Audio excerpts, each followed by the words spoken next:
సోదరుడా, సోదరి, మీకోసం ఎదురుచూస్తున్నాను. దేవుని కృప విస్తరిస్తున్నది. దేవుని వాక్యం మారుమూల స్థలాలకు కూడా పయనమై వెళ్ళుతున్నది. మీకు క్రీస్తునందు ఆయురారోగ్యములు కలగాలని ప్రార్థిస్తున్నాను. దేవా, తండ్రి, నీ వాక్యము వెల్లడి కావాలని, మా హృదయాలలో వెలుగు కలగాలని, రోగులు ఆరోగ్యమును పొందాలని, సమస్యలతో సతమతమయ్యే వారికి విడుదల కలగాలని, వాక్య సూత్రాలను మా రేడియో శ్రోతలు తమ జీవితాలకు అన్వయించుకొని సంపూర్ణ ఆశీర్వాదాలు అనుభవించాలని యేసు నామమున ప్రార్థిస్తున్నాము తండ్రి. ఆమేన్. సోదరీ సోదరులారా, ఈ రోజున ఆదికాండం 6వ అధ్యాయం పారాయణం చేయబోతున్నాము. ఈ అధ్యాయంలో జలప్రళయం విషయం చెప్పబడింది. జలప్రళయమే ఒక తీర్పు. అందులో నుండి దేవుడు తన వారిని తప్పించడానికి చేసిన సదుపాయం, ఓడ నిర్మాణం, దేవుని ఆదేశం, ఓడలో ప్రయాణికులు వివరాలు వినండి. జలప్రళయం తీర్పునకు కారణమేమిటో దేవుడు చెబుతున్నాడు. నరులు భూమి మీద విస్తరింపనారంభించిన తరువాత కుమార్తెలు వారికి పుట్టినప్పుడు దేవుని కుమారులు నరుల కుమార్తెలు చక్కని వారిని చూచి వారందరిలో తమకు మనస్సు వచ్చిన స్త్రీలను వివాహము చేసుకున్నారు. దేవుని కుమారులెవరు? నరుల కుమార్తెలెవరు? ఈ విషయమై వాదోపవాదాలు ఎడతెగకుండా జరుగుతున్నాయి. కొందరు అనుకుంటున్నట్లు దేవుని కుమారులు దేవదూతలు కారు. వారు మంచి దేవదూతలైతే ఈ పాపకార్యం ఎందుకు చేస్తారు? వారు చెడిపోయిన దేవదూతలైతే వారు దేవుని కుమారులు ఎలా అవుతారు?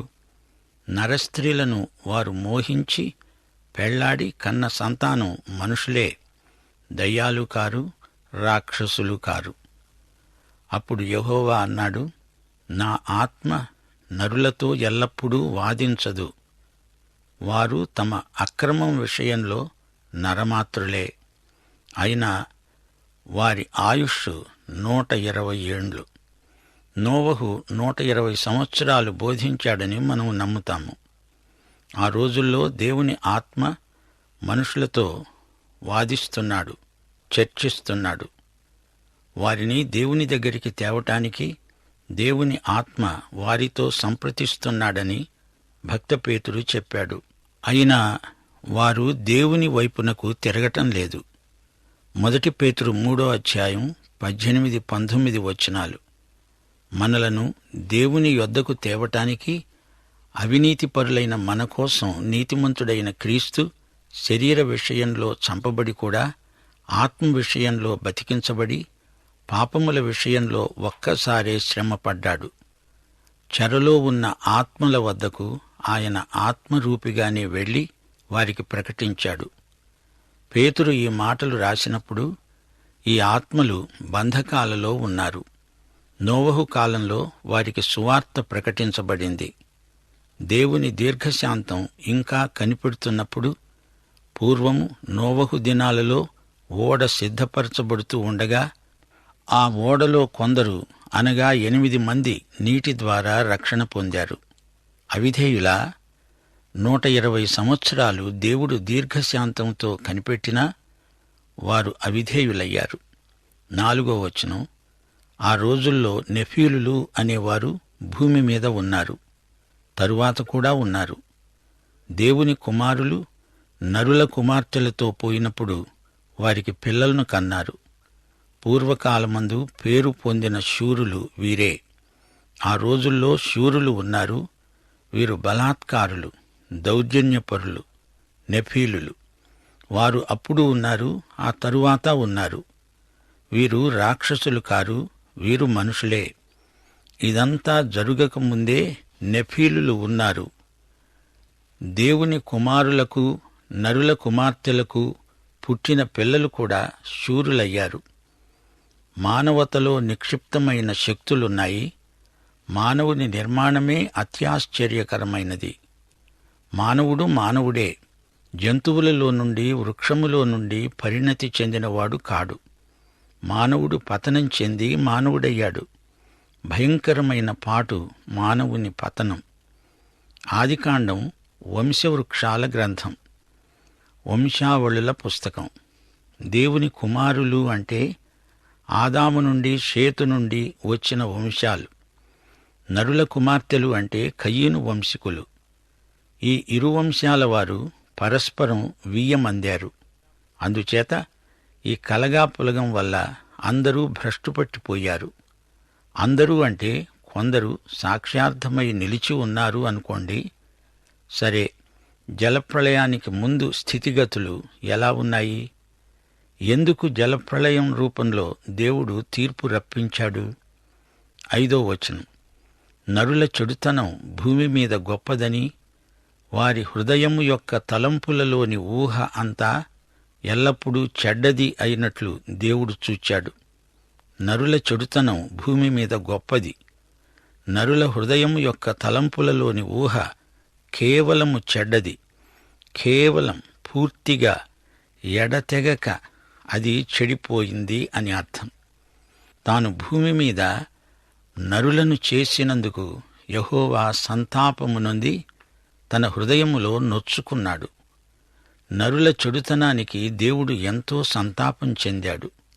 అసలు ఈ నరులను ఎందుకు చేశానా అనుకున్నాడు. ఒకసారి పూర్వం ఒక సృష్టిని దేవుడు పూర్తిగా అలాగే తొలగించాడు. ఈ మానవుని పాపానికి దేవుని హృదయం ఎంతగానో నొచ్చుకున్నది. అయినా దేవుడు మానవుణ్ణి నాశనం చేయలేదు. అప్పుడు యెహోవా అన్నాడు, నేను సృజించిన నరులను, నరులతో కూడా జంతువులను, పురుగులను, ఆకాశ పక్ష్యాదులను భూమి మీద ఉండకుండా తుడిచివేస్తాను. ఎందుకనగా నేను వారిని సృష్టించినందుకు సంతాపము నొంది ఉన్నాను. ఈ జాబితాలో చేపలను చేర్చలేదు. ఎందుకంటే దేవుడు పంపబోయే ప్రళయం జలప్రళయం. చేపలు అందులో ఉంటాయి గదా. అయితే నోవహు యెహోవా దృష్టియందు కృప పొందినవాడు. ఎందుకని నోవహుకు కృప లభించింది? నోవహు వంశావళి ఇదే. నోవహు నీతిపరుడు, తన తరంలో నిందారహితుడు. నోవహు దేవునితో కూడా నడిచినవాడు. దేవుడు నోవహును ఎందుకు కాపాడాడు? ఎందుకనగా అతడు దేవునితో నడిచాడు. హెబ్రీ పత్రిక 11వ అధ్యాయం 7వ వచనం అంటోంది, విశ్వాసమును బట్టి నోవహు అది వరకు చూడని సంగతులను గూర్చి దేవుని చేత హెచ్చరించబడి తన ఇంటివారి రక్షణ కోసమై ఒక ఓడను సిద్ధం చేశాడు. అందువలన అతడు లోకము మీద నేరస్థాపన చేసి విశ్వాసమును బట్టి కలిగే నీతికి వారసుడయ్యాడు. వర్ష సూచనలే కనపడనప్పుడు పొడి నేల మీద ఓడ నిర్మించాలంటే ఎంతో విశ్వాసము ఉండాలి. హనోకును గురించి కూడా ఇదే అధ్యాయంలో చెప్పబడింది. విశ్వాసమును బట్టి హనోకు మరణమును రుచి చూడకుండునట్లు కొనిపోబడ్డాడు. అతడు కొనిపోబడక మునుపు దేవునికి ఇష్టుడై ఉన్నాడని సాక్ష్యము పొందాడు. దేవుడతణ్ణి కొనిపోయాడు గనుక అతడు కనపడలేదు. గమనించండి, సంఘం ఎత్తబడినప్పుడు విశ్వాసులంతా ఎత్తబడినట్లే. ఈ అనుభవం విశ్వాసులందరిది. నీ విశ్వాసం ఎంత బలహీనమైనా బలవంతుడైన దేవునియందు విశ్వాసముంచావు గనుక నీవు ఎత్తబడతావు. కంగారు పడకు తమ్ముడు, చెల్లి. దేవుని కనికరము, కృప ఎన్నటికీ తరుగుబోదు.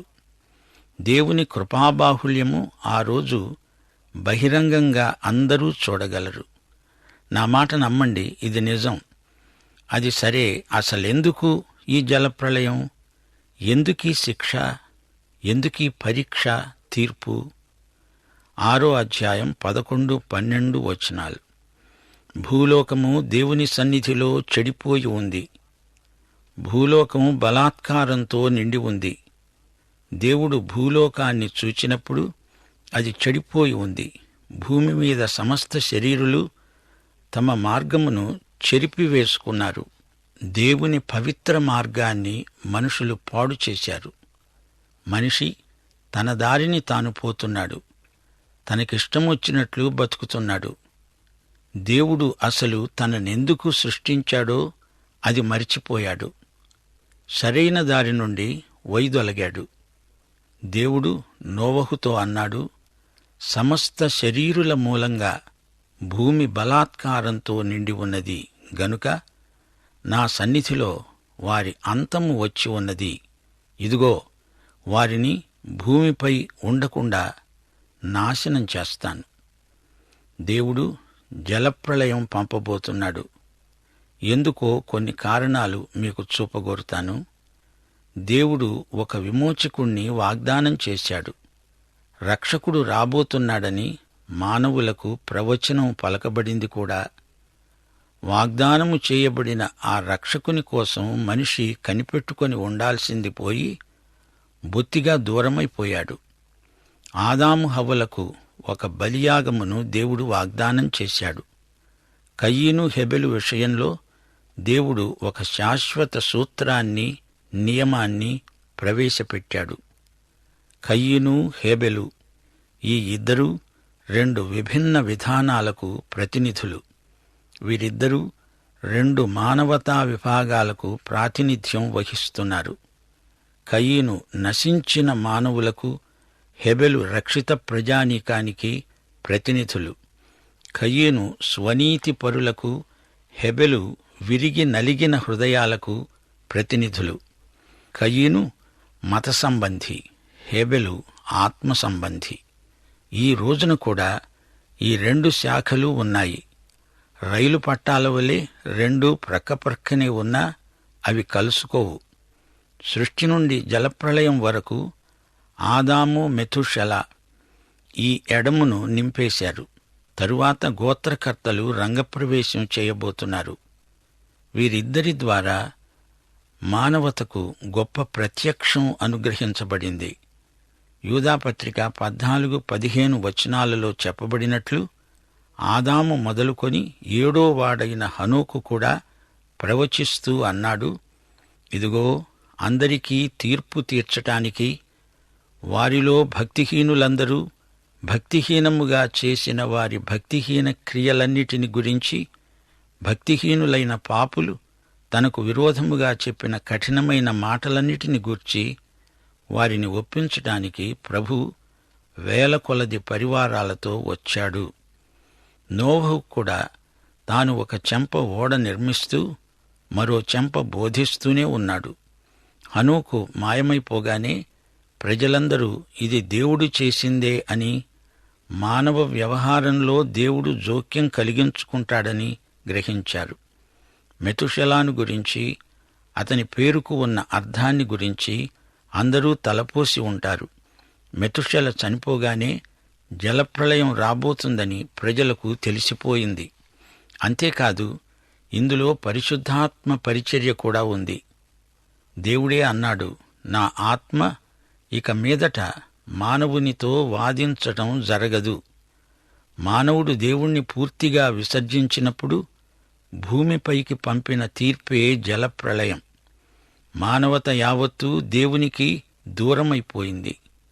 రోమాపత్రిక 3వ అధ్యాయం 10వ వచనం, నీతిమంతుడు లేడు, ఒక్కడూ లేడు. అయితే దేవుణ్ణి నమ్ముకున్న నీతిమంతులు కొందరు లేకపోలేదు. వీరే నోవహు, అతని కుటుంబము. ఇతడు దేవునితో నడిచాడు, దేవుని యందు విశ్వసించాడు. విశ్వాసమును బట్టి నోవహు పనిచేశాడు. పొడి నేల మీద ఓడ నిర్మాణం చేయటానికి సాహసించిన విశ్వాసవీరుడు నోవహు. వర్షాలే గనక వచ్చి ఉండకపోతే నోవహు వ్యవహారమంతా నగుబాట్ల పాలైపోయేది. 120 ఏండ్లు అతని నిరీక్షణలో విశ్వాస పరిపక్వత కనిపించింది. యేసు ప్రభు తన రాజ్యం స్థాపించడానికి వచ్చినప్పుడు నోవహు దినములలో జరిగినట్లే జరుగుతుంది. అలాంటి పరిస్థితులు ఇప్పుడే ప్రవర్తిల్లుతున్నాయి. ఈ అధ్యాయం ఆరంభంలో ఏమి చెప్పబడింది? నరులు భూమి మీద విస్తరింపనారంభించిన తర్వాత కుమార్తెలు వారికి పుట్టినప్పుడు, అలాగే లోకజనాభా విపరీతంగా ఈ రోజున విస్తరిస్తున్నది. లోకం నలుదిక్కులకు సాంద్రంగా జనసంఖ్య పెరిగిపోతున్నది. లోకమంతా జనంతో కిక్కిరిసిపోతున్న రోజులివి. మహాశ్రమల కాలంలో దేవుని పరిశుద్ధాత్మ ఇక గోజాడదు, వాదించదు, చెడుగును నిరోధించదు. పాపం బరితెగిపోతుంది. నిజమైన భక్తిగల బోధకులకు ఈ రోజున విశేష ప్రచారం లేదు. అచ్చం నోవహు దినములే ఇవి అనిపిస్తోంది గదూ. అంతేకాదు, ఆ రోజున సంఘం ఎత్తబడుతుంది. విశ్వాసులు అకస్మాత్తుగా ఎత్తబడతారు, అదృశ్యమైపోతారు. నోవహు కాలంలో అలాగే తీర్పు వచ్చినా ప్రజలు మారుమనస్సు పొందరు. నోవహు వ్యక్తిత్వం విలక్షణమైంది. నోవహు దేవుని ఆజ్ఞకు విధేయుడు. నోవహు నిర్మించే ఓడకు యేసుక్రీస్తునందలి రక్షణకు పోలికలున్నాయి. క్రీస్తునందు మనకు క్షేమము, భద్రత. నోవహు ఓడలో జలప్రళయ సమయంలో అందరికీ క్షేమము, రక్షణ. లోకానికి ప్రళయం రాబోతున్నది.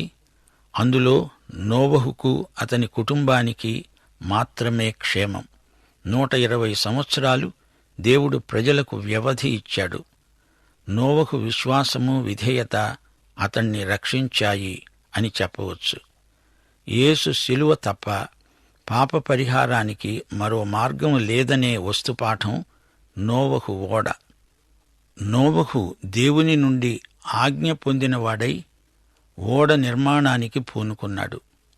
ప్రజలు రాబోయే మహాజలప్రళయానికి సిద్ధంగా ఉండాలని బోధించాడు నోవహు.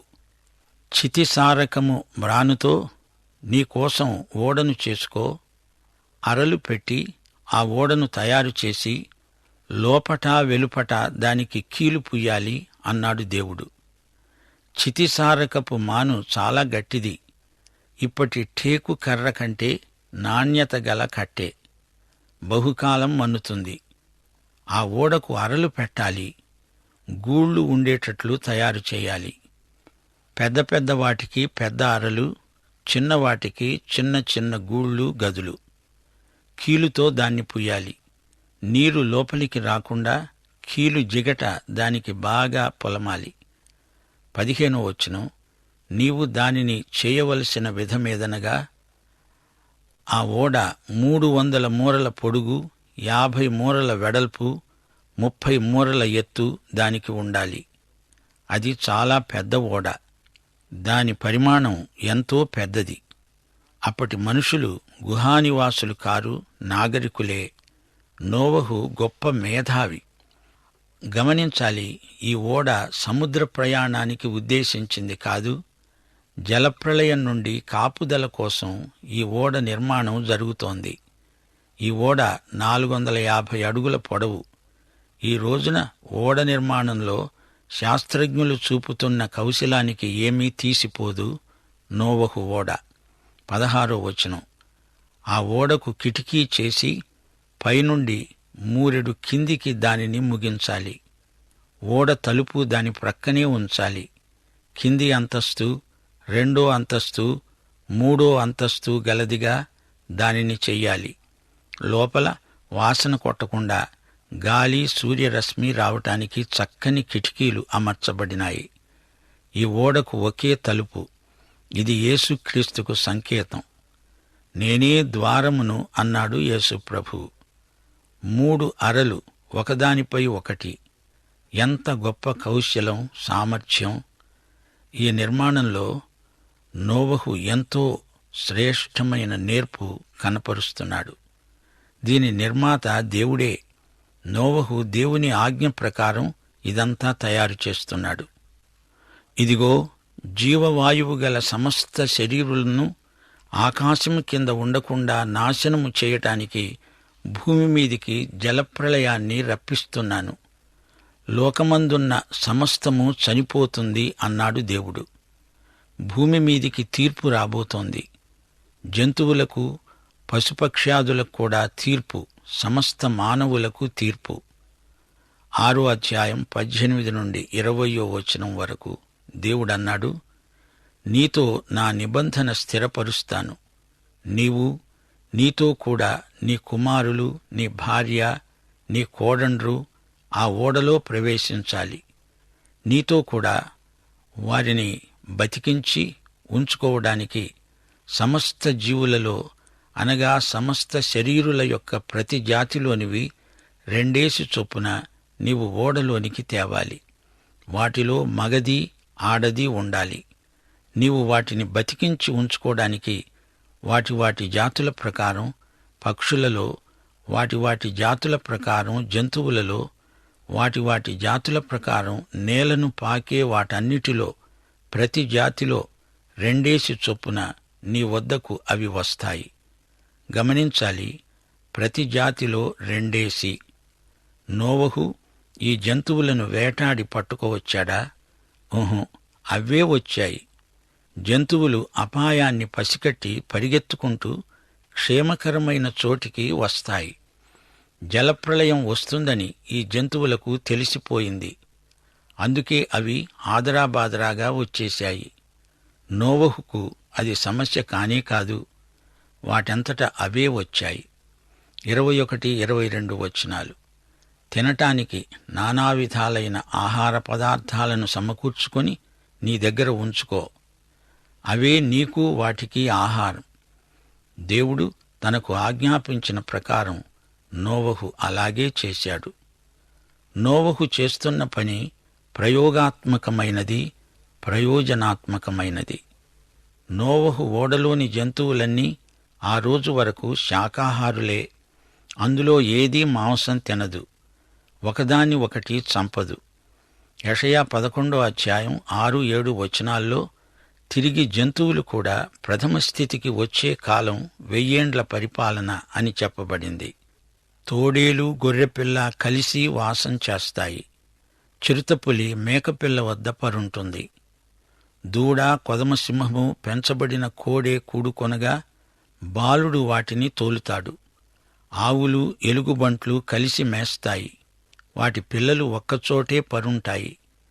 ఎద్దు మేసినట్లు సింహం గడ్డి మేస్తుంది. నోవహు నాటి స్థితే మరలా రాబోతోంది. దేవునికి స్తోత్రం. ఆదికాండం 6 ఇంతటితో సమాప్తం. ప్రార్థన చేసుకుందాం.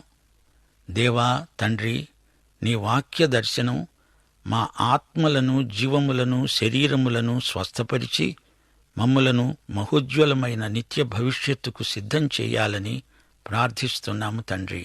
ఆమేన్.